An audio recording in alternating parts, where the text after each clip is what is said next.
Hello. Happy Wednesday. Yep, Wednesday. I'm back at home. South Providence is only doing curbside on Mondays and Tuesdays, but there's at least one library in Providence open every single day of the week, so you can go and check out what the curbside schedule is. So if you're really hankering for something today, you'll be able to get a book today if you want one. Let's get going. I'm ready to read. So, oh yeah, we're on chapter 20, the first task. Harry got up on Sunday morning and dressed so inattentively that it was a while before he realized he was trying to pull his hat onto his foot instead of his sock. When he'd finally got all his clothes on the right parts of his body, he hurried off to find Hermione, locating her at the Gryffindor table in the Great Hall, where she was eating breakfast with Ginny. Feeling too queasy to eat, Harry waited until Hermione had swallowed her last spoonful of porridge, then dragged her out onto the grounds. There, he told her all about the dragons, and about everything Sirius had said, while they took another long walk around the lake. Alarmed as she was by Sirius's warnings about Karkaroff, Hermione still thought that the dragons were the more pressing problem. "Let's just try and keep you alive until Tuesday evening," she said desperately, "and then we can worry about Karkaroff." They walked 3 times around the lake, trying all the way to think of a simple spell that would subdue a dragon. Nothing whatsoever occurred to them, so they retired to the library instead. Here, Harry pulled down every book he could find on dragons, and both of them set to work searching through the large pile. Talon clipping by charms, treating scale rot. This is no good. This is for nutters like Hagrid who want to keep them healthy. Dragons are extremely difficult to slay owing to the ancient magic that imbues their thick hides, which none but the most powerful spells can penetrate. But Sirius said a simple one would do it. "Let's try some simple spellbooks then," said Harry, throwing aside men who love dragons too much. He returned to the table with a pile of spellbooks, set them down, and began to flick through each in turn, Hermione whispering nonstop at his elbow. "Well, there are switching spells, but what's the point of switching it? Unless you swapped its fangs for wine gums or something that would make it less dangerous? The trouble is, like that book said, not much is going to get through a dragon's hide. I'd say transfigure it, but something that big, you really haven't got a hope. I doubt even Professor McGonagall. Unless you're supposed to put the spell on yourself? Maybe to give yourself extra powers? But they're not simple spells. I mean, we haven't done any of those in class. I only know about them because I've been doing OWL practice papers." "Hermione," Harry said through gritted teeth, "will you shut up for a bit, please? I'm trying to concentrate." But all that happened when Hermione fell silent was that Harry's brain was filled with a sort of blank buzzing, which didn't seem to allow room for concentration. He stared hopelessly down the index of basic hexes for the busy and vexed. Instant scalping, but dragons had no hair. Pepper breath, that would probably increase a dragon's firepower. Horn tongue, just what he needed to give it an extra weapon. "Oh no, he's back again! Why can't he read on his stupid ship?" said Hermione irritably as Victor Crumb slouched in, cast a surly look over at the pair of them, and settled himself in a distant corner with a pile of books. "Come on, Harry, we'll go back to the common room. His fan club will be here in a moment, twittering away." And sure enough, as they left the library, a gang of girls tiptoed past them, one of them wearing a Bulgaria scarf tied around her waist. Harry barely slept that night. When he awoke on Monday morning, he seriously considered for the first time ever just running away from Hogwarts. But as he looked around the Great Hall at breakfast time and thought about what leaving the castle would mean, he knew he couldn't do it. It was the only place he'd ever been happy. Well, he supposed he must have been happy with his parents too, but he couldn't remember that. Somehow, the knowledge that he would rather be here and facing a dragon than back on Privet Drive with Dudley was good to know. It made him feel slightly calmer. He finished his bacon with difficulty. His throat wasn't working too well. And as he and Hermione got up, he saw Cedric Diggory leaving the Hufflepuff table. Cedric still didn't know about the dragons, the only champion who didn't. If Harry was right in thinking that Maxime and Karkaroff would have told Fleur and Crumb. "Hermione, I'll see you in the greenhouses," Harry said, coming to his decision as he watched Cedric leaving the hall. "Go on, I'll catch you up." "Harry, you'll be late. The bell's about to ring. I'll catch you up, okay?" By the time Harry reached the bottom of the marble staircase, Cedric was at the top. He was with a load of 6th-year friends. Harry didn't want to talk to Cedric in front of them. They were among those who had been quoting Rita Skeeter's article at him every time he went near them. He followed Cedric at a distance and saw that he was heading toward the Charms corridor. This gave Harry an idea. Pausing at a distance from them, he pulled out his wand and took careful aim. "Diffindo!" Cedric's bag split. Parchment, quills, and books spilled out of it onto the floor. Several bottles of ink smashed. Don't bother, said Cedric in an exasperated voice as his friends bent down to help him. Tell Flitwick I'm coming. Go on. This was exactly what Harry had been hoping for. He slipped his wand back into his robes, waited until Cedric's friends had disappeared into their classroom, and hurried up the corridor, which was now empty of everyone but himself and Cedric. Hi, said Cedric, picking up a copy of A Guide to Advanced Transfiguration that was now splattered with ink. My bag just split, brand new and all. Cedric, said Harry, the first task is dragons. What? Said Cedric, looking up. Dragons, said Harry, speaking quickly in case Professor Flitwick came out to see where Cedric had got to. They've got 4, 1 for each of us, and we've got to get past them. Cedric stared at him. Harry saw some of the panic he'd been feeling since Saturday night flickering in Cedric's gray eyes. Are you sure? Cedric said in a hushed voice. Dead sure, said Harry. I've seen them. But how did you find out? We're not supposed to know. Never mind, said Harry quickly. He knew Hagrid would be in trouble if he told the truth. But I'm not the only one who knows. Fleur and Crumb will know by now. Maxime and Karkaroff both saw the dragons too. Cedric straightened up, his arms full of inky quills, parchment, and books, his ripped bag dangling off one shoulder. He stared at Harry, and there was a puzzled, almost suspicious look in his eyes. Why are you telling me? He asked. Harry looked at him in disbelief. He was sure Cedric wouldn't have asked that if he had seen the dragons himself. Harry wouldn't have let his worst enemy face those monsters unprepared. Well, perhaps Malfoy or Snape. It's just fair, isn't it? He said to Cedric. We all know now. We're on an even footing, aren't we? Cedric was still looking at him in a slightly suspicious way when Harry heard a familiar clunking noise behind him. He turned around and saw Mad-Eye Moody emerging from a nearby classroom. Come with me, Potter, he growled. Diggory, off you go. Harry stared apprehensively at Moody. Had he overheard them? Professor, I'm supposed to be in herbology. Never mind that, Potter. In my office, please. Harry followed him, wondering what was going to happen to him now. What if Moody wanted to know how he'd found out about the dragons? Would Moody go to Dumbledore and tell on Hagrid, or just turn Harry into a ferret? Well, it might be easier to get past a dragon if he were a ferret, Harry thought dully. He'd be smaller, much less easy to see from a height of 50 feet. He followed Moody into his office. Moody closed the door behind them and turned to look at Harry, his magical eye fixed upon him as well as the normal one. That was a very decent thing you just did, Potter, Moody said quietly. Harry didn't know what to say. This wasn't the reaction he had expected at all. Sit down, said Moody, and Harry sat, looking around.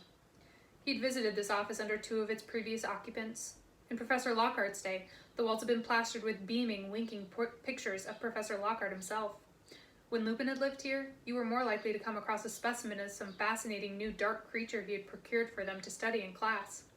Now, however, the office was full of a number of exceptionally odd objects that Harry supposed Moody had used in the days when he had been an Auror. On his desk stood what looked like a large, cracked glass spinning top. Harry recognized it at once as a sneakoscope, because he owned one himself, though it was much smaller than Moody's. In the corner on a small table stood an object that looked something like an extra squiggly golden television aerial. It was humming slightly. What appeared to be a mirror hung opposite Harry on the wall, but it was not reflecting the room. Shadowy figures were moving around inside it, none of them clearly in focus. Like my dark detectors, do you? Said Moody, who was watching Harry closely. What's that? Harry asked, pointing at the squiggly golden aerial. Secrecy sensor. Vibrates when it detects concealment and lies. No use here, of course, too much interference. Students in every direction lying about why they haven't done their homework. Been humming ever since I got here. Had to disable my sneakoscope because it wouldn't stop whistling. It's extra sensitive, picks up stuff about a mile around. Of course, could be picking up more than kids' stuff, he added in a growl. And what's the mirror for? Oh, that's my faux glass. See them there, sulking around? I'm not really in trouble until I see the whites of their eyes. That's when I open my trunk. He let out a short, harsh laugh and pointed to the large trunk under the window. It had 7 keyholes in a row. Harry wondered what was in there, until Moody's next question brought him sharply back to earth. So, found out about the dragons, have you? Harry hesitated. He'd been afraid of this, but he hadn't told Cedric, and he certainly wasn't going to tell Moody that Hagrid had broken the rules. It's all right, said Moody, sitting down and stretching out his wooden leg with a groan. Cheating's a traditional part of the Triwizard Tournament and always has been. I didn't cheat, said Harry sharply. It was a sort of accident that I found out. Moody grinned. I wasn't accusing you, laddie. I've been telling Dumbledore from the start. He can be as high-minded as he likes, but you can bet old Karkaroff and Maxime won't be. They'll have told their champions everything they can. They want to win. They want to beat Dumbledore. They'd like to prove he's only human. Moody gave another harsh laugh, and his magical eye swiveled around so fast it made Harry feel queasy to watch it. So, got any ideas how you're going to get past your dragon yet? Said Moody. No, said Harry. Well, I'm not going to tell you, said Moody gruffly. I don't show favoritism, me. I'm just going to give you some good general advice. And the first bit is, play to your strengths. I haven't got any, said Harry before he could stop himself. Excuse me, growled Moody. You've got strengths if I say you've got them. Think now, what are you best at? Harry tried to concentrate. What was he best at? Well, that was easy, really. Quidditch, he said dully, and a fat lot of help. That's right, said Moody, staring at him very hard, his magical eye barely moving at all. You're a damn good flyer from what I've heard. Yeah, but, Harry stared at him. I'm not allowed a broom. I've only got my wand. My second piece of general advice, said Moody loudly, interrupting him, is to use a nice simple spell that will enable you to get what you need. Harry looked at him blankly. What did he need? Come on, boy, whispered Moody. Put them together. It's not that difficult. And it clicked. He was best at flying. He needed to pass the dragon in the air. For that, he needed his firebolt. And for his firebolt, he needed... Hermione, Harry whispered when he had sped into Greenhouse 3 minutes later, uttering a hurried apology to Professor Sprout as he passed her. Hermione, I need you to help me. What do you think I've been trying to do, Harry? She whispered back, her eyes round with anxiety over the top of the quivering flutterby bush she was pruning. Hermione, I need to learn how to do a summoning charm properly by tomorrow afternoon. And so they practiced. They didn't have lunch, but headed for a free classroom where Harry tried with all his might to make various objects fly across the room toward him. He was still having problems. The books and quills kept losing heart halfway across the room and dropping like stones to the floor. Concentrate, Harry, concentrate. What do you think I'm trying to do? Said Harry angrily. A great big dragon keeps popping up in my head for some reason. Okay, try again. He wanted to skip divination to keep practicing, but Hermione refused point blank to skive off arithmancy, and there was no point in staying without her. He therefore had to endure over an hour of Professor Trelawney, who spent half the lesson telling everyone that the position of Mars with relation to Saturn at that moment meant that people born in July were in great danger of sudden violent deaths. Well, that's good, said Harry loudly, his temper getting the better of him. Just as long as it's not drawn out. I don't want to suffer. Ron looked for a moment as though he was going to laugh. He certainly caught Harry's eye for the first time in days, but Harry was still feeling too resentful toward Ron to care. He spent the rest of the lesson trying to attract small objects toward him under the table with his wand. He managed to make a fly zoom straight into his hand, though he wasn't entirely sure that that was his prowess at summoning charms. Perhaps the fly was just stupid. He forced down some dinner after divination, then returned to the empty classroom with Hermione, using the invisibility cloak to avoid teachers. They kept practicing until past midnight. They would have stayed longer, but Peeves turned up, and pretending to think that Harry wanted things thrown at him, started chucking chairs across the room. Harry and Hermione left in a hurry before the noise could attract Filch, and went back to the Gryffindor common room, which was now mercifully empty. At 2 o'clock in the morning, Harry stood near the fireplace, surrounded by heaps of objects, books, quills, several upturned chairs, an old set of gobstones, and Neville's toad, Trevor. Only in the last hour had Harry really got the hang of the summoning charm. That's better, Harry. That's loads better, Hermione said, looking exhausted but very pleased. Well, now we know what to do next time I can't manage a spell, Harry said, throwing a rune dictionary back to Hermione so he could try again. Threaten me with a dragon. Right. He raised his wand once more. Accio Dictionary! The heavy book soared out of Hermione's hand, flew across the room, and Harry caught it. Harry, I really think you've got it, said Hermione delightedly. Just as long as it works tomorrow, Harry said. The firebolt's going to be much farther away than the stuff in here. It's going to be in the castle, and I'm going to be out there on the grounds. That doesn't matter, said Hermione firmly. Just as long as you're concentrating really, really hard on it, it'll come. Harry, you better get some sleep. You're going to need it. Harry had been focusing so hard on learning the summoning charm that evening that some of his blind panic had left him. It returned in full measure, however, on the following morning. The atmosphere in the school was one of great tension and excitement. Lessons were to stop at midday, giving all the students time to get down to the dragon's enclosure, though of course they didn't yet know what they would find there. Harry felt oddly separate from everyone around him, whether they were wishing him good luck or hissing, "We'll have a box of tissues ready, Potter," as he passed. It was a state of nervousness so advanced that he wondered whether he mightn't just lose his head when they tried to lead him out to his dragon and start trying to curse everyone in sight. Time was behaving in a more peculiar fashion than ever, rushing past in great dollops, so that one moment he seemed to be sitting down in his first lesson, History of Magic, and the next walking into lunch. And then, where had the morning gone? The last of the dragon-free hours. Professor McGonagall was hurrying over to him in the great hall. Lots of people were watching. Potter, the champions have to come down onto the grounds now. You have to get ready for your first task. Okay, said Harry, standing up, his fork falling onto his plate with a clatter. Good luck, Harry, Hermione whispered. You'll be fine. Yeah, said Harry, in a voice that was most unlike his own. He left the great hall with Professor McGonagall. She didn't seem herself either. In fact, she looked nearly as anxious as Hermione. As she walked him down the stone steps and out into the cold November afternoon, she put her hand on his shoulder. Now don't panic, she said. Just keep a cool head. We've got wizards standing by to control the situation if it gets out of hand. The main thing is just do your best, and nobody will think any of the worse of you. Are you all right? Yes, said Harry heard himself say. Yes, I'm fine. She was leading him toward the place where the dragons were, around the edge of the forest, but when they approached the clump of trees behind which the enclosure would clearly be visible, Harry saw that a tent had been erected, its entrance facing them, screening the dragons from view.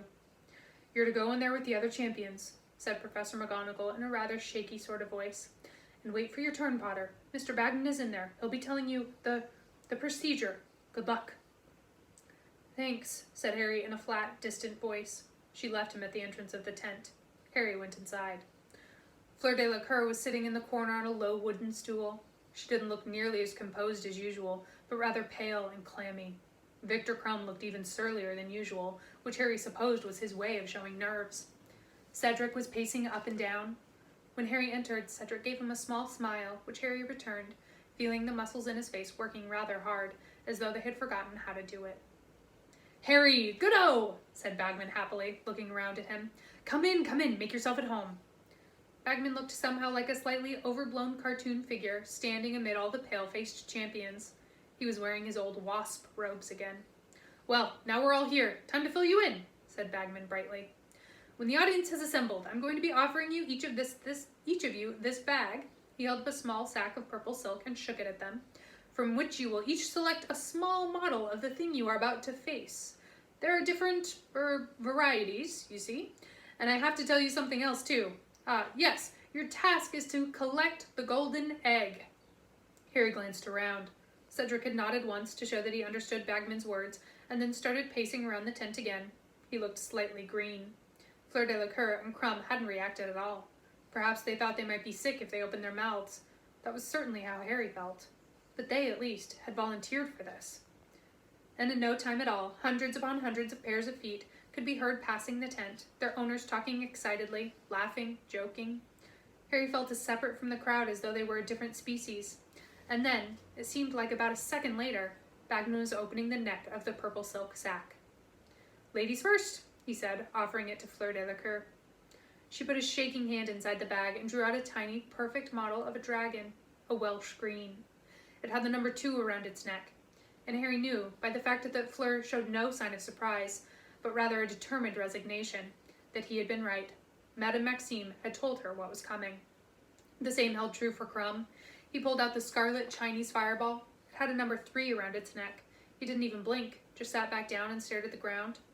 Cedric put his hand into the bag and out came the bluish-gray Swedish short snout, the number 1 tied around its neck.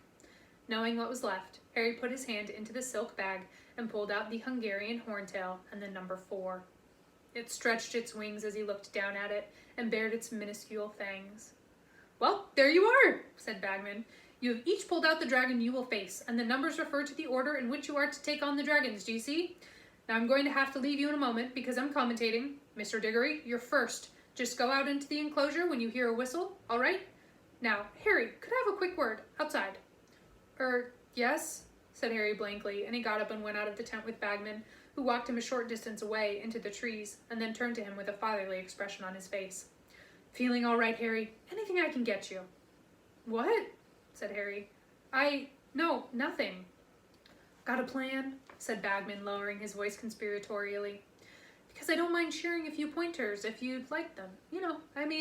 Bagman continued, lowering his voice still further. "You're the underdog here, Harry. Anything I can do to help?" "No," said Harry so quickly he knew he had sounded rude. "No, I know what I'm going to do, thanks." "Nobody would know, Harry," said Bagman, winking at him. "No, I'm fine," said Harry, wondering why he kept telling people this and wondering whether he had ever been less fine. "I've got a plan worked out. A whistle had blown somewhere. "Good Lord, I've got to run," said Bagman in alarm, and he hurried off. Harry walked back to the tent and saw Cedric emerging from it, greener than ever. Harry tried to wish him luck as he passed, but all that came out of his mouth was a sort of hoarse grunt. Harry went back inside to Fleur and Crumb. Seconds later, they heard the roar of the crowd, which meant Cedric had entered the enclosure and was now face to face with the living counterpart of his model. It was worse than Harry could ever have imagined, sitting there and listening. The crowd screamed, yelled, gasped like a single many-headed entity as Cedric did whatever he was doing to get past the Swedish short snout. Crumb was still staring at the ground. Fleur had now taken to retracing Cedric's steps around and around the tent, and Bagman's commentary made everything much, much worse. Horrible pictures formed in Harry's mind as he heard, "Oh, narrow miss there, very narrow. He's taking risks, this one. Clever move, pity it didn't work." And then, after about 15 minutes, Harry heard a deafening roar that could mean only one thing. Cedric had gotten past his dragon and captured the golden egg. "Very good indeed," Bagman was shouting.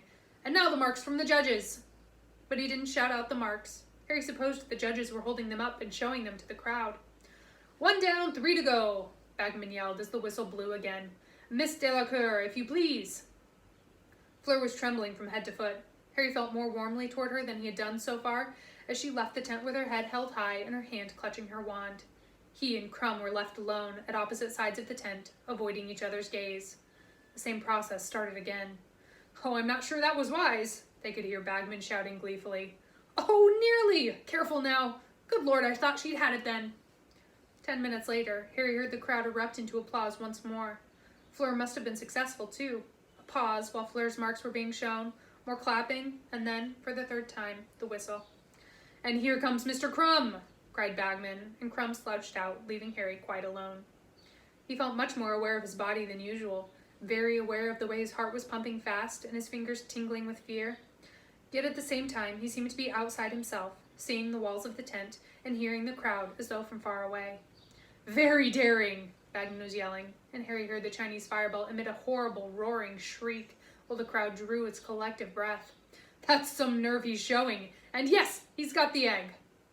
Applause shattered the wintry air like breaking glass. Crumb had finished. It would be Harry's turn any moment. He stood up, noticing dimly that his legs seemed to be made of marshmallow. He waited, and then he heard the whistle blow. He walked out through the entrance of the tent, the panic rising into a crescendo inside him. And now he was walking past the trees, through a gap in the enclosure fence. He saw everything in front of him as though it was a very highly colored dream. There were hundreds and hundreds of faces staring down at him from stands that had been magicked there since he'd last stood on this spot. And there was the horntail, at the other end of the enclosure, crouched low over her clutch of eggs, her wings half furled, her evil yellow eyes upon him, a monstrous, scaly black lizard, thrashing her spiked tail, leaving yard-long gouge marks in the hard ground. The crowd was making a great deal of noise, but whether friendly or not, Harry didn't know or care. It was time to do what he had to do, to focus his mind entirely and absolutely upon the thing that was his only chance. He raised his wand. "Accio Firebolt!" he shouted. Harry waited, every fiber of him hoping, praying. If it hadn't worked, if it wasn't coming? He seemed to be looking at everything around him through some sort of shimmering, transparent barrier, like a heat haze, which made the enclosure and the hundreds of faces around him swim strangely. And then he heard it, speeding through the air behind him. He turned and saw his firebolt hurtling toward him around the edge of the woods, soaring into the enclosure, and stopping dead in midair beside him, waiting for him to mount. The crowd was making even more noise. Bagman was shouting something, but Harry's ears were not working properly anymore. Listening wasn't important. He swung his leg over the broom and kicked off from the ground. And a second later, something miraculous happened. As he soared upward, as the wind rushed through his hair, as the crowd's faces became mere flesh-colored pinpricks below, and the horntail shrank to the size of a dog, he realized that he had left not only the ground behind, but also his fear. He was back where he belonged. This was just another Quidditch match, that was all. Just another Quidditch match, and that Horntail was just another ugly opposing team. He looked down at the clutch of eggs and spotted the gold one, gleaming against its cement-colored fellows, residing safely between the dragon's front legs. Okay, Harry told himself. Diversionary tactics. Let's go. He dived. The Horntail's head followed him. He knew what it was going to do and pulled out of the dive just in time. A jet of fire had been released exactly where he would have been had he not swerved away. But Harry didn't care. That was no more than dodging a bludger. Great Scott, he can fly! Yelled Bagman as the crowd shrieked and gasped. Are you watching this, Mr. Crumb? Harry soared higher in a circle. The Horntail was still following his progress, its head revolving on its long neck. If he kept this up, it would be nicely dizzy, but better not push it too long or it would be breathing fire again. Harry plummeted just as the Horntail opened its mouth, but this time he was less lucky. He missed the flames, but the tail came whipping up to meet him instead, and as he swerved to the left, one of the long spikes grazed his shoulder, ripping his robes. He could feel it stinging. He could hear screaming and groans from the crowd, but the cut didn't seem to be deep. Now he zoomed around the back of the Horntail, and a possibility occurred to him. The Horntail didn't seem to want to take off. She was too protective of her eggs. Though she writhed and twisted, furling and unfurling her wings, and keeping those fearsome yellow eyes on Harry, she was afraid to move too far from them. But he had to persuade her to do it, or he'd never get near them. The trick was to do it carefully, gradually. He began to fly, first this way, then the other, not near enough to make her breathe fire or stave him off, but still posing a sufficient threat to ensure she kept her eyes on him. Her head swayed this way and that, watching him out of those vertical pupils, her fangs bared. He flew higher. The Horntail's head rose with him, her neck now stretched to its fullest extent, still swaying like a snake before its charmer. Harry rose a few more feet, and she let out a roar of exasperation. He was like a fly to her, a fly she was longing to swat. Her tail thrashed again, but he was too high to reach now. She shot fire into the air, which he dodged. Her jaws opened wide. Come on, Harry hissed, swerving tantalizingly above her. Come on, come and get me. Up you go now. And then she reared, spreading her great, black, leathery wings at last, as wide as those of a small airplane, and Harry dived. Before the dragon knew what he had done, or where he had disappeared to, he was speeding toward the ground as fast as he could go, toward the eggs now unprotected by her clawed front legs. He had taken his hands off his firebolt. He had seized the golden egg. And with a huge spurt of speed, he was off. He was soaring out over the stands, the egg safely under his uninjured arm, and it was as though somebody had just turned the volume back up.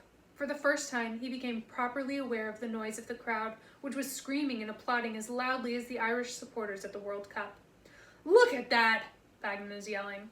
Will you look at that? Our youngest champion is quickest to get his egg. Well, this is going to shorten the odds on Mr. Potter. Harry saw the dragon keepers rushing forward to subdue the Horntail, and over at the entrance to the enclosure, Professor McGonagall, Professor Moody, and Hagrid hurrying to meet him, all of them waving him toward them, their smiles evident even from this distance. He flew back over the stands, the noise of the crowd pounding his eardrums, and came in smoothly to land, his heart lighter than it had been in weeks. He had got through the first task. He had survived.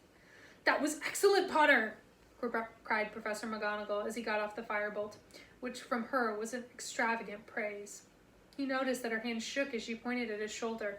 You'll need to see Madame Pomfrey before the judges give out your score. Over there, she's had to mop up Diggory already. You did it, Harry, said Hagrid hoarsely. You did it, and against the Horntail and all, and you know Charlie said that was the worst. Thanks, Hagrid, said Harry loudly, so that Hagrid wouldn't plunder on and reveal that he had shown Harry the dragons beforehand. Professor Moody looked very pleased, too. His magical eye was dancing in its socket. Nice and easy does the trick, Potter, he growled. Right then, Potter, the first aid tent, please, said Professor McGonagall. Harry walked out of the enclosure, still panting, and saw Madame Pomfrey standing at the mouth of a second tent, looking worried. Dragons, she said, in a disgusted tone, pulling Harry inside. The tent was divided into cubicles.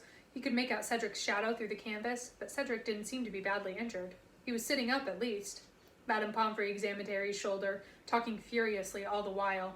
Last year Dementors, this year dragons. What are they going to bring into the school next? You're very lucky. This is quite shallow. It'll need cleaning up before I heal it, though.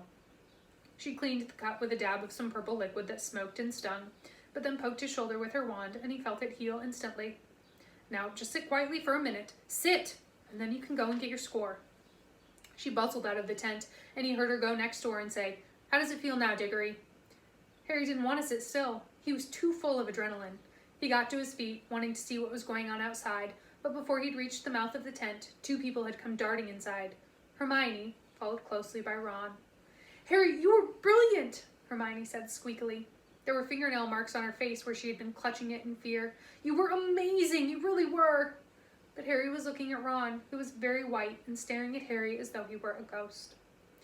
"Harry," he said very seriously, "whoever put your name in that goblet, I reckon they're trying to do you in."